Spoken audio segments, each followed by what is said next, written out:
Hello, hello, hello, and welcome to a new episode of the Hibernation Station podcast.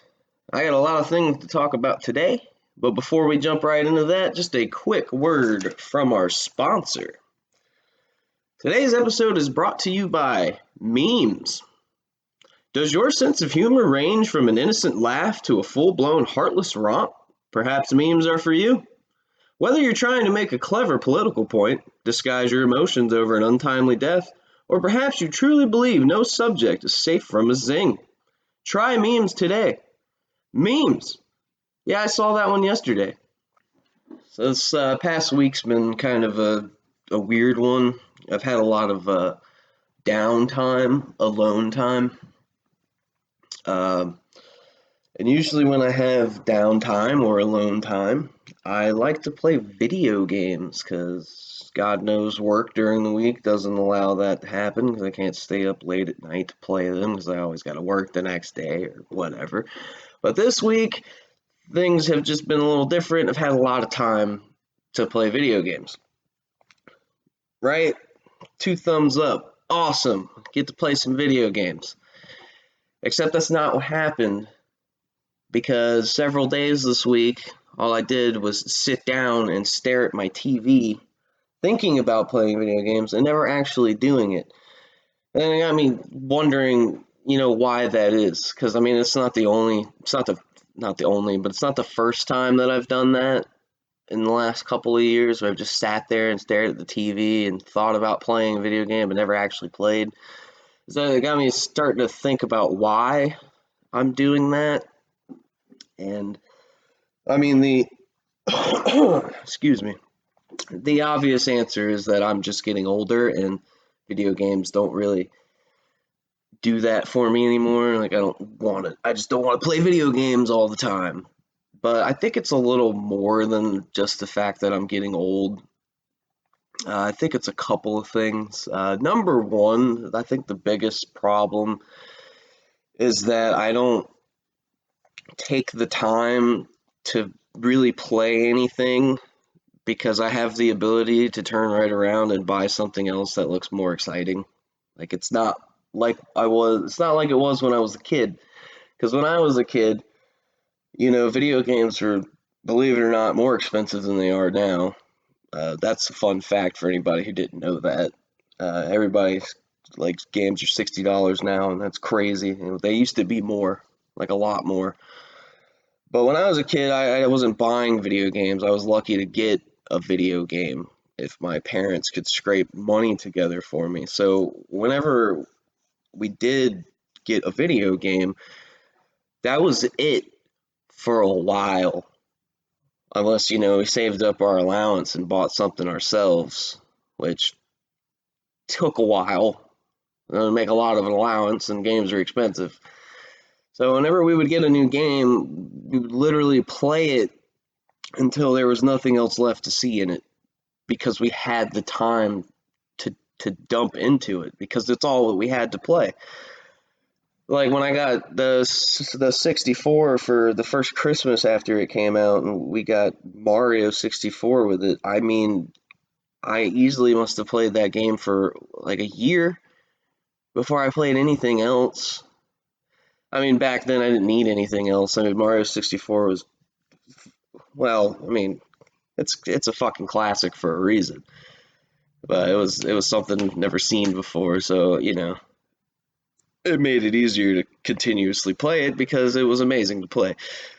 But I think the fact still remains is that now I'm older and I have my own job and I make my own income and I can just go buy whatever the hell I want whenever the hell I want it. And trust me, I do go buy whatever the hell I want whenever the hell I want it. I am a total instant gratification kind of guy. If I wake up tomorrow and I think, man, you know what, I really want to own blah blah blah. Well, that thought will stay in my mind until I go buy the damn game. And 10 out of 10 times I go buy the damn game because I'm sick of thinking about it. And then 8 out of 10 times I just put it on the shelf and I never actually play it. And I think that's a problem. I really do. And that's something I've been dealing with for years. My gaming collection is a joke. 85% of the games that I own that I just had to have because I couldn't stop thinking about them, I haven't even touched. I haven't even played them. Or I have played them and I repurchased them, and I think that's another problem too. Because I get this thought in my head like, oh man, I'd really like to replay yada yada. No, I don't, because as soon as I buy it and I plug it back in, the entire memory floods into my head of playing the game before, and I don't ever want to play it because I've already played it.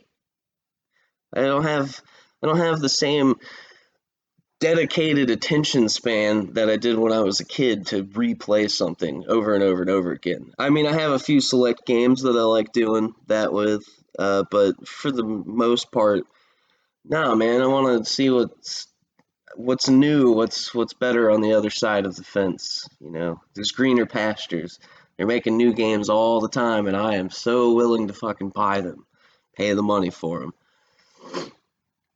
But I definitely think that it's just having the ability to jump from game to game has really kind of ruined gaming for me. I can't really sit down and just focus on anything anymore, and I think playing video games has suffered because of that. I also think another reason why I don't enjoy playing video games as much anymore is, I guess it stems back again to childhood. Everybody has a group of friends that they all played video games with. Everybody. Those are some of the greatest memories that I'll ever have playing video games in my youth. Was having my buddies sitting to the left and to the right of me. And it's just not like that anymore. Because the only way you can play with your friends is if you're playing, online multiplayer games, which I'm not really into, with the exception of a few select games. But you're not just sitting down on your couch with your friends playing a game anymore. Having a laugh, seeing something for the first time together, being able to talk about it later. It just doesn't happen like that anymore. And I think that's kind of lame, but that's part of growing up. Can't have my buddies coming over to my house every day like, dude, I bought that new game and you gotta come over and watch me play it, because couch co-op doesn't exist for anything anymore, which is also a shame.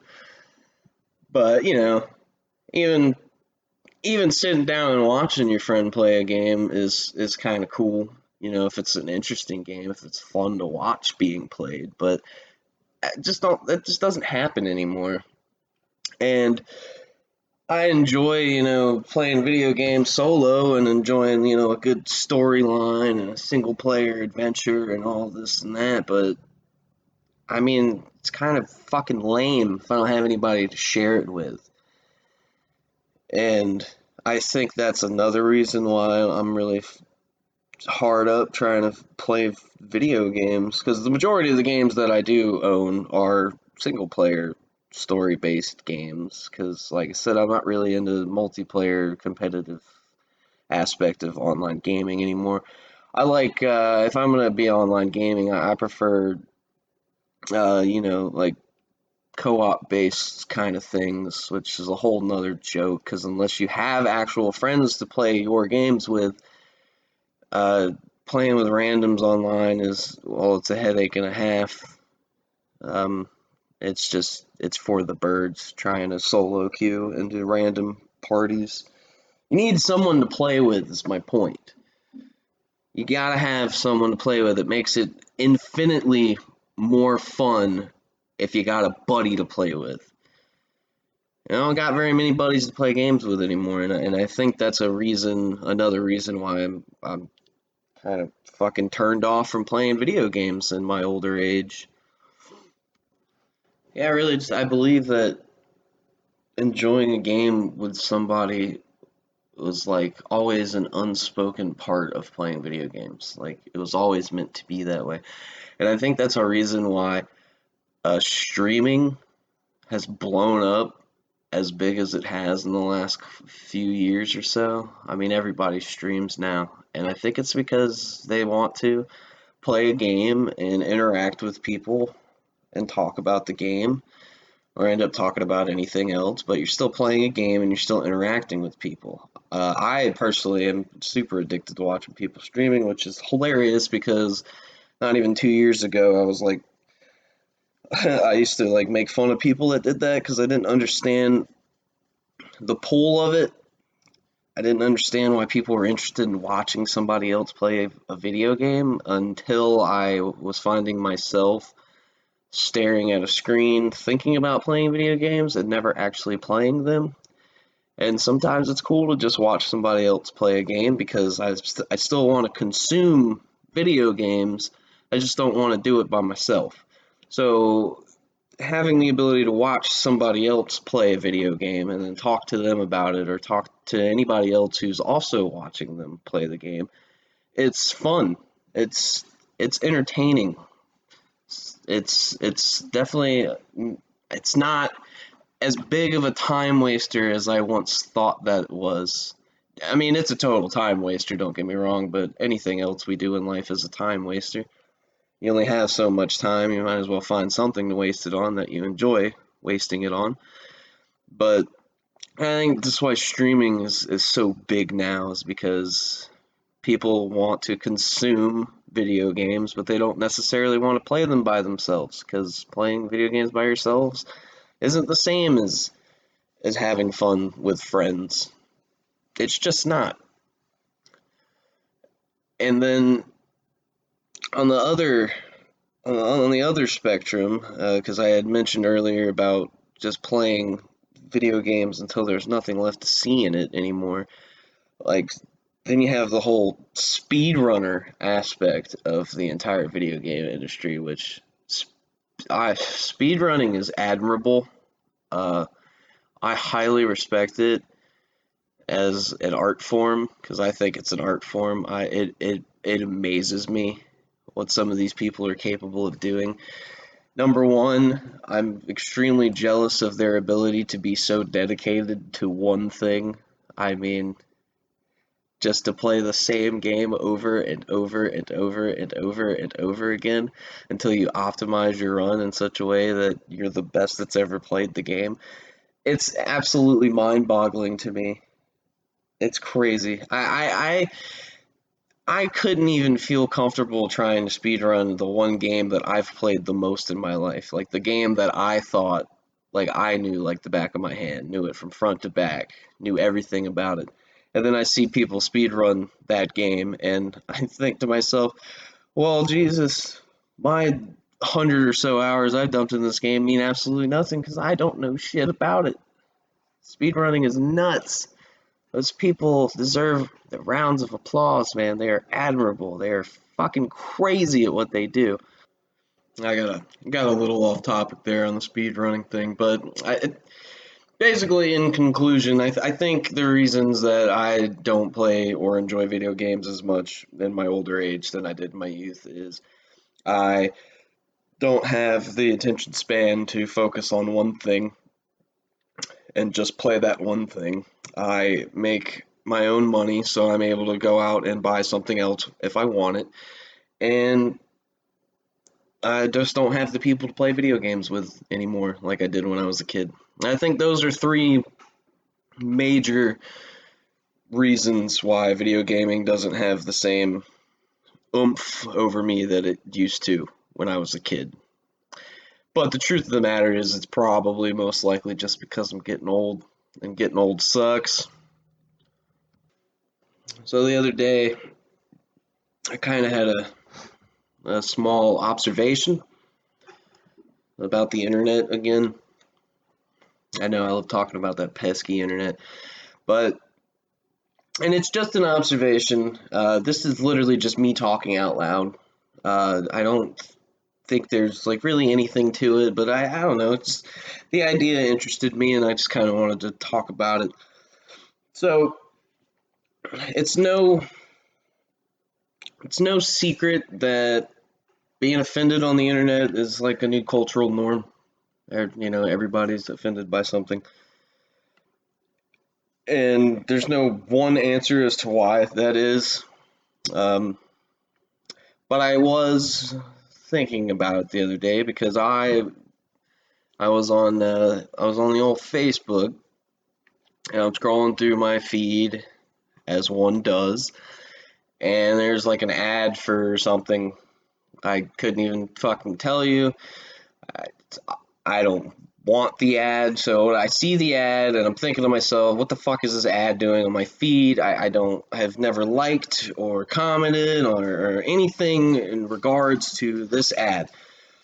Fucking, why is there an ad on my feed? So what do I do? First thing I do is I click on the little thing and I hide the ad, and I never want to see the ad again. And it asks me why, and I say because it's irrelevant. It's not relevant to me. I don't want to see it anymore. And then that little act of me being an entitled little prick kind of got me to just thinking, loosely, like is the ability for us to hide the things that we don't want to see on the internet, can that be a contributing factor to being offended by things? Like I said, this is a really loose opinion. I don't really have any hard facts to back it up. It's just something I thought about. So if you have person A who gets on whatever social media platform that they're using, and they're interested in three things. Like, they're interested in country music, cars, and I don't know, some kind of makeup that they use or something. I don't know, just three random things. Like, that's what they're really into. So they're going to follow any and all things to do with country music, the makeup that they use, and whatever the other thing is that I said, because it's not relevant what the things are. But then they choose not to consume any and everything else because it's not what they're interested in. So if you do that right out the gate, you're automatically only interested in your three things, and you don't give a shit about anything else that happens. So if you do that on a long enough timeline, you're going to block out everything that is irrelevant to you, quote unquote. And then when you're going about your business and then something that you deemed irrelevant pops up in your feed, you're going to get mad about it, like I did with the ad on my Facebook feed. The ad didn't do anything. It didn't hurt me, but I just didn't want to see it because I didn't want to see it. And I think that's kind of crazy, really, if you think about it, because if you have everybody in the world doing that, they're all pushing to the side out of their mind the things that they don't think are important that other people do. When they show up, they get mad, they get upset that they're seeing it because they don't want to see it because to them it's not important. And I think that have something to do with the getting offended thing. And I'm not talking about like getting offended by like things to actually be offended by, which there are actual things like that. I'm talking about like getting offended by a difference of opinion. And I think that could be stemmed back to the act of being able to pick and choose what you want to see and consume. Because that's all you know. If you're only consuming the country music and then someone shares death metal, one of your friends or a friend of a friend or something shares a death metal song, you're going to be offended by the death metal song because all you know is country music. And I think that's a problem. I just, like I said, it's just kind of a loose observation, but I think there's something to it. There's got to be. And most of the people who are offended these days are, well, I can't, that's not even true. I can't say that they're younger than me because I've met some older people who are worse than the younger people. It's just, everyone's offended on the internet. It's just a thing. But I just think that our ability to pick and choose what we want to see is I think it's kind of a contributing factor, because when you finally see something that you're not interested in, you don't know how to react to it because you've shut your brain off from that thing, whatever that thing may be. it's completely irrelevant to you. You haven't thought about it at all. You don't need to think about it because it's not what you're into. So then when somebody presents it to you and you have to think about it, I think in the flight or fight kind of aspect of it, I think more people choose to fight because it's something that they don't understand, and humans get mad at things that we don't understand. That's been that way since the end of time, since the beginning of time. And yeah, man, I don't know. What do you guys think about that? Do you have an opinion on that? Do you think I'm just blowing smoke up my own ass? Because in a way, I think that I am. I don't think I've stumbled onto the answer or anything, but I think it's an interesting talking point. Um, I mean, and everything on the internet it's all tailor made to what your tastes are. You have your YouTube pages, you have the things that you subscribe to. Everything on the internet has a subscription now. You comment on things, and if you like something, then you'll start seeing more of something like that. And then I don't think people do it on purpose. I just, you're gonna like what you like because you like what you like. But if you're constantly liking the same kind of things, you're gonna end up basically blocking everything else out. And then, like I said, you'll just be scrolling through Facebook and you'll see an ad for something that you don't think fucking matters at all, and you'll get mad and you'll go block the ad because you never want to see it. And I think there's something to that. So, some other video game related news happened since the last episode. I guess that a DLC Remind for Kingdom Hearts 3 came out. A lot of people are really looking forward to it. I'm not one of those people. I don't give a shit about Kingdom Hearts. I somehow, unfortunately, well, not unfortunately, because I've met a lot of good people, but I somehow found my way, stumbled into a circle of people who really like jerking off about Kingdom Hearts with each other. Like, I mean, these people are dedicated fans, man. Well, so the DLC came out for it, and the only reason I know anything about it is because, well, I talked to these people, and that's the only reason I know about it. But they loved it. Apparently, it's everything that they wanted it to be. It's everything Kingdom Hearts 3 needed to be, so on and so forth. I don't know. I don't play Kingdom Hearts. I don't give a shit. But some of these people are telling me it's good. Well, then it's good. I will take their word for it, I suppose. And then a couple of days after it came out, I guess IGN had a review for it, and it did not go over well. Um, Apparently, the person who wrote the review for IGN. Okay, first of all, before anything, and it's been this way for a long time, a review of a video game is just an opinion like anything else. It's just an opinion. It doesn't mean anything. If you're really interested in something, you have got to go out and you've got to play it for yourself. Okay, reviews don't mean shit. It's just one person's take on it. Maybe you'll agree, maybe you won't agree. It's just an opinion. Okay. That being said, if you're going to have an opinion on something, there's kind of at least one stipulation that you have to follow if you're going to have an opinion on something. You have to finish the goddamn thing.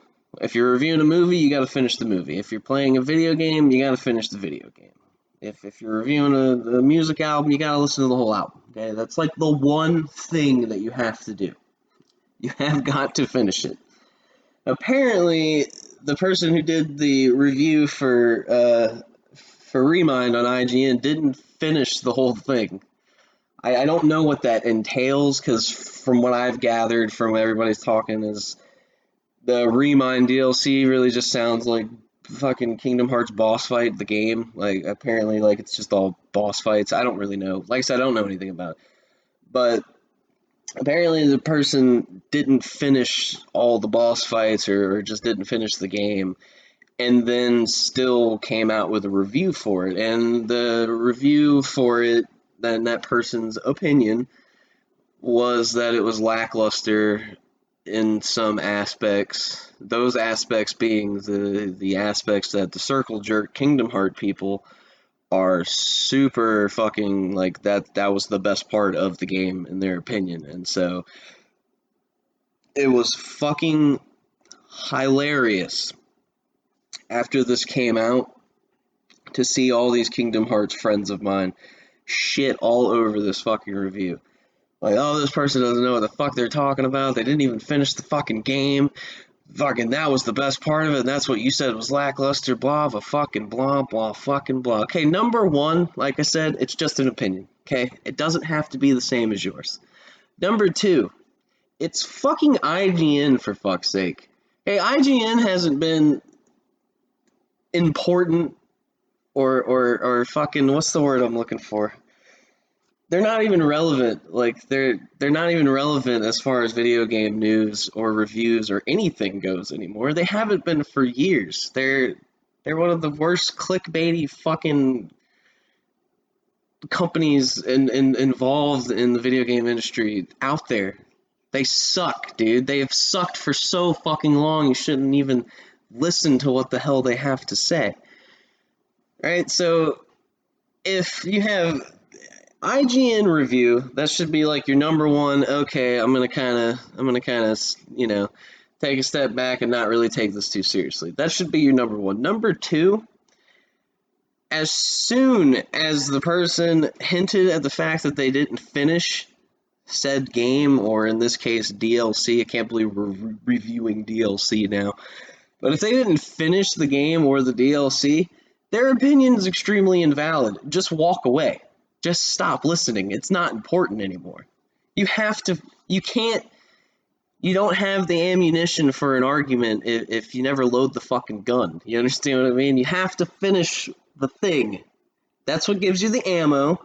And then with the ammo, you can have your talking points and your difference of opinions. But if you never load the gun, you don't have fucking ammo. And that's that. But I just think it's fucking hilarious. It's fucking so funny seeing these people that I know get so fucking bent out of shape over an IGN review. I mean, I'm glad you guys enjoyed the game, man, but you guys really all came off like, well, like entitled dumbasses, honestly, if I'm being totally honest about it. I mean, I get it that you're very passionate about that game that you love very much, and you guys finally, after the disaster that was Kingdom Hearts 3, you guys finally got something that was good and noteworthy and worth the time. And then you let some fucking scumbag from IGN just totally fucking take the wind out of your sails? Why? Who gives a fuck, dude? Who cares what IGN thinks? Who cares if anybody thinks you liked it, right? That's all that matters. Your opinion is the only one that's valid, especially when we're talking about something that you're that passionate about. But that being said, IGN, I mean, if you're going to do a review of something, at least finish it. I mean, I don't really put too much stake in you as a company anymore, but I mean, you had one fucking job, and it was to finish the thing that you're reviewing. You can't review something you didn't finish. You have to be better than that. That's bad. Be better, IGN. Be better. Yeah, so I really enjoy sitting here talking to you guys like this. Sorry, I was parched. I had to take a sip of water. I really enjoy sitting here talking to you guys like this. Okay, I'm really glad I decided to do the podcast. It's been an interesting thing to do for sure. That being said, it's fucking hard. The toughest challenge that I'm running into trying to do this podcast is I'm terrible at planning what I'm going to talk about. It's just I sit down and I try to come up with ideas to talk about, but I think I just better operate at a spur of the moment kind of thing. But that makes it very difficult to do a podcast because I can't do a podcast if I don't have anything to talk about, right? So, excuse me. I've been thinking about some ideas on, basically some ways to fill out some of the time in the episodes. Uh, just to let everybody know, because the number one question I've gotten from most people as soon as I started talking about doing this was if I'm gonna have guests, if I'm ever gonna have guests on the podcast. The answer to that question is absolutely. In one way, shape, or form, it's kind of always been the end game to have a guest on a podcast. I mean, nobody wants to talk to themselves for an hour. I know I'm having a hard time doing it. Yeah, I definitely want to have guests. Now, as to whether or not it's going to be on this podcast or if I'm going to do like a separate playlist kind of thing with like where I just have guests, I don't know yet. I'd have to sit down and record with my first guest, so I won't know until I do that. Um, Another thing I'm rather interested in is what you guys are interested in. Like, please, by all means, drop a comment down in the section below. Uh, Ask me a question. Some of you might want to hear me talk about or my opinion on something. That being said, we're not doing any or all things political. Do not ask me anything about politics. I'm not interested in talking about politics.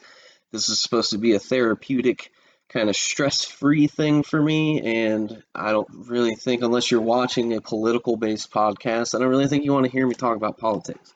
So keep that shit off the table. Not interested in those questions. Please save them for somebody else.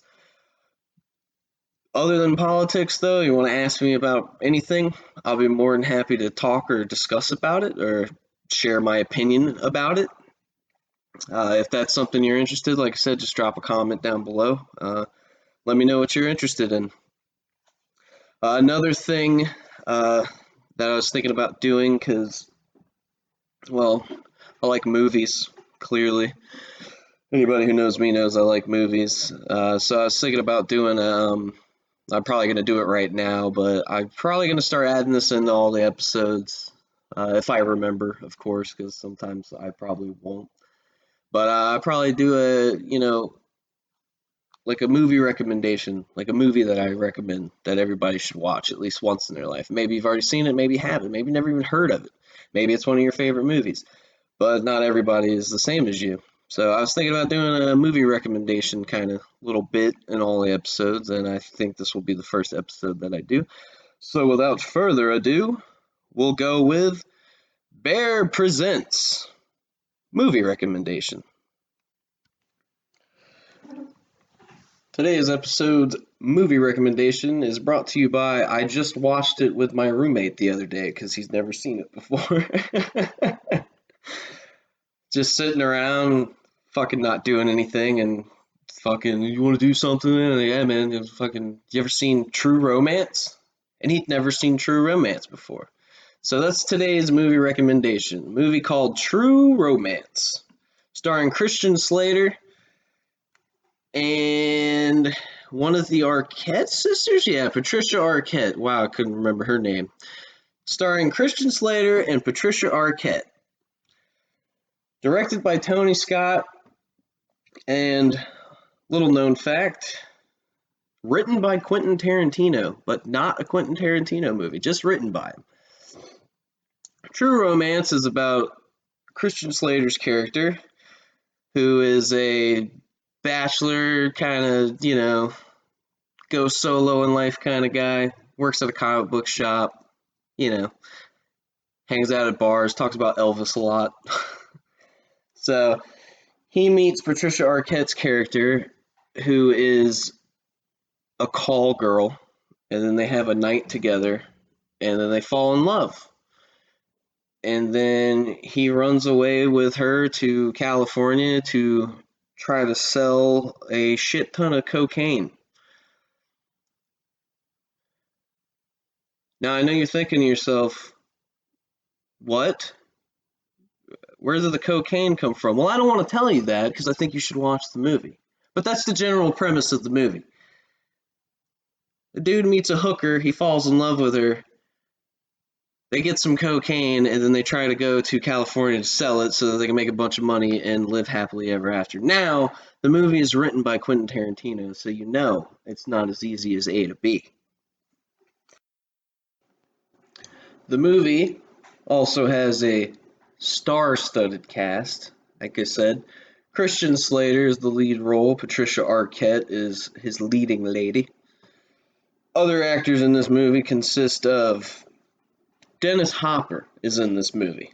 Christopher Walken is in this movie. Brad Pitt is in this movie. James Gandolfini is in this movie. Michael Rappaport is in this movie. Tom Sizemore is in this movie. Sean Penn is in this movie. Fucking Gary Oldman is in this movie.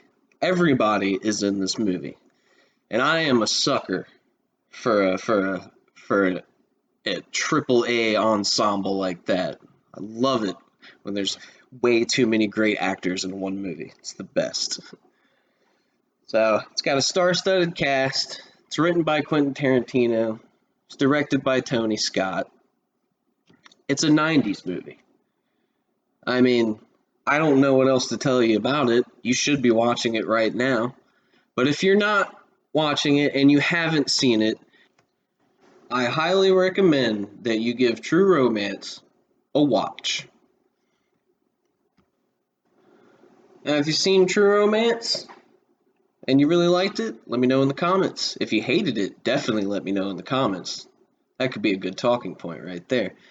And if you end up watching it because of this podcast, why don't you come on back and leave me a comment and let me know what you thought about the movie. So there's the first official Bear Recommends. I'm going to do that probably every episode from now on, unless I forget. So if you're looking for movie recommendations, or maybe you're just interested in the kind of things that I like, or you are just generally trying to broaden your horizon, make sure to tune back in every week. There'll be a new movie waiting for you. All right, that being said, guys, I'm going to go ahead and end today's episode. It's been a lot of fun. Thank you for hanging out with me, and we will see you guys on the next one.